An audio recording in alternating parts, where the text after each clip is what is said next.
জামাই ষষ্ঠীর দিন শ্বশুর বাড়িতে জামাইদের মঙ্গল কামনায় কোনো কিছুর খামতি রাখতে চান না শ্বশুর শাশুড়িরা। সঙ্গে অবশ্যই জামাইদের খাওয়ার দিকটাও বিশেষ নজর দিতে ভোলেন না তারা।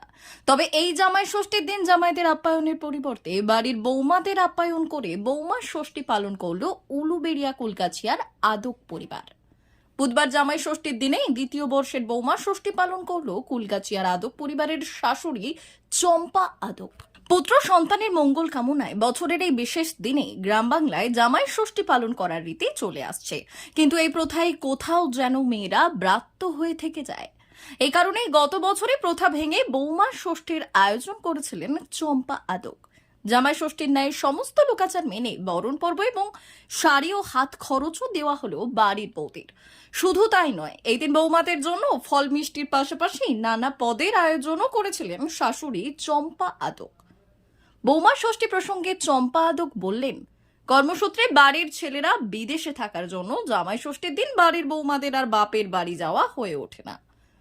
পাড়ার অন্য বউরা বাপের বাড়ি গেলেও আমার বাড়ির বউরা বাপের বাড়ি যেতে না পারায় মন খারাপ করে বসে থাকতো। বৌমাদের মনের কষ্ট দূর করতেই এই বৌমা ষষ্ঠীর আয়োজন বলে জানিয়েছেন চম্পা আদক। তবে নিজের একার হাতে নয়, এই আয়োজনে স্বামী অক্রুর আদক যথেষ্টই সহযোগিতা করেছেন বলে জানিয়েছেন তিনি। চম্পা আদক বললেন, যতদিন বেঁচে থাকবো ততদিন বৌমা ষষ্ঠী পালন করে যাব।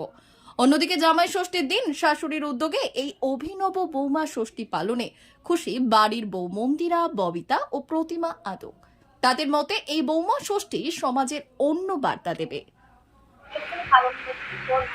আমার ছেলে আর বাইরে বৌমাদের এমন কি আসলে আমি ওটা পালন করেছি বলতে পারছি।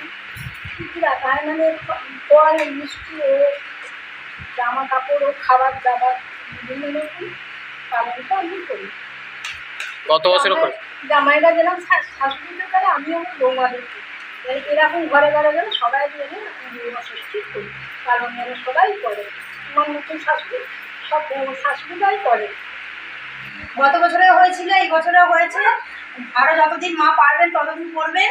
আমাদের খুব ভালো লেগেছে, আমরা এটাতে খুব আনন্দিত হয়েছি, খুশি হয়েছি। কারণ আমাদের হাজবেন্ডরা থাকে না, যার জন্য আমরা যেতে পারি না। সেই দুঃখ বুঝে মা এটা পালন করছে, আমাদেরও খুব ভালো লাগছে। মায়েরও মেয়ে নেই, যার জন্য মাও করতে পারে না। মায়েরও একটা আনন্দ, আমাদের একটা